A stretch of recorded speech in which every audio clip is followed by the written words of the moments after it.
I'm interested in your take on mentorship, because apart from dialogue, I do think that young people like yourself who have been doing extraordinary work in the community need to mentor other young people. I have a saying, I say that many people believe that youth are leaders of today, of tomorrow. But my understanding is that you are leaders not of tomorrow, but leaders of today. In other words, you don't have to wait until you're 40 to become a great leader. You can be a leader now. And I really am impressed with what I've heard so far and the work that you're doing. Thank you very much. Thank you. It would be good to hear from a youth voice. What's your key takeaway? Do we have any? With a show of hands? Oh, there's a beautiful lady there. And after that, we would go into reflection. Go ahead, madam. Okay, I'm Jill from Papua, Indonesia. So I choose the word rise because that's inspiring me, that I also want to have something to do in Papua, especially for my students. And I got the insight from three of you. And this is something that really new for me. This is the first time I've in Korea. So but I got a lot of knowledge and also some strategies from three of you. So thank you very much. And I hope that Papua will rise someday. Thank you. Thank you.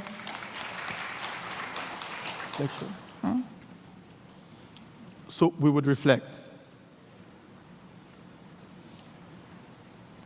Okay. Right. Thank you. I'm going to go back to your one-word model, because if there's something I've learned from every single youth presentation that I've been part of, and today's was a beautiful example. As somebody who works in academia, we get lost in the jargon, we get lost in the words, we get lost in the definitions, we get lost in the debates. We've just had three speakers who have told us clearly and loudly exactly what is required, namely knowledge, dialogue, and storytelling. Just like that. Thank you. Thank you. Thank you.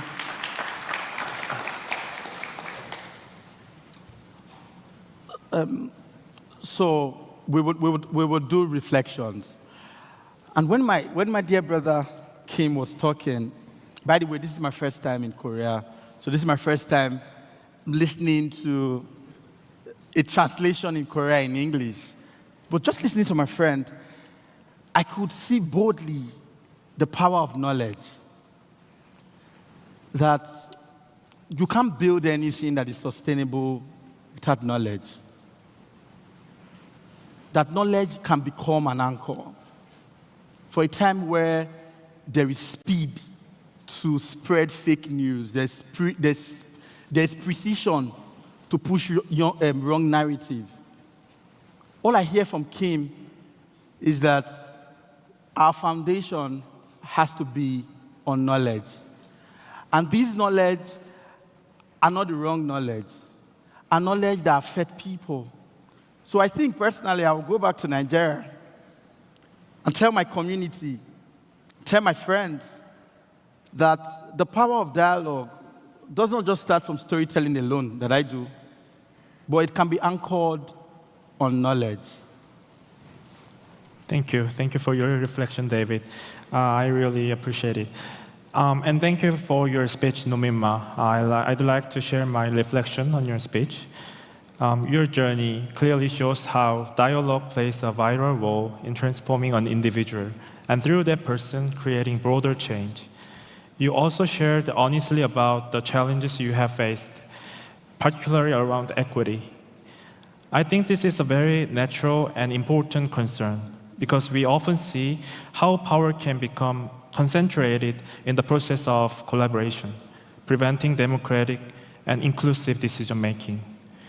You reminded us that when young people take the lead in driving change, they not only face the challenge of securing independence and authority from older generations, but also must strive to pursue and realize equity among youth themselves.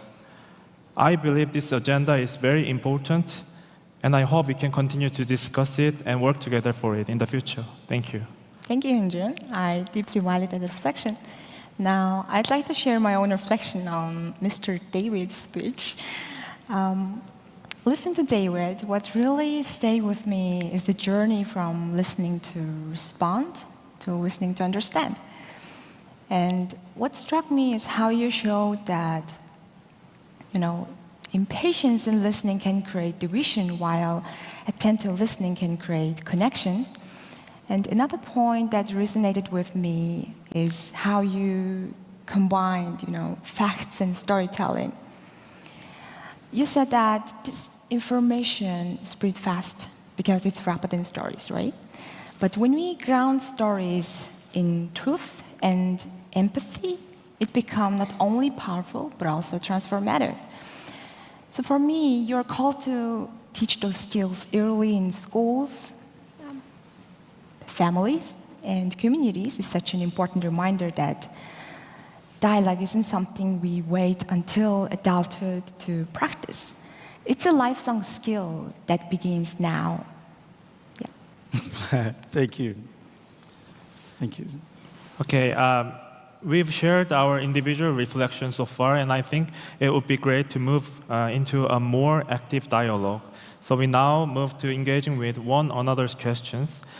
First, I will ask a question to David, and he will respond. Then David will ask a question to Nominmaa, and Nominmaa will in turn ask a question back to me. Okay. All right, David, your story really showed me how powerful storytelling can be. It also made me curious about how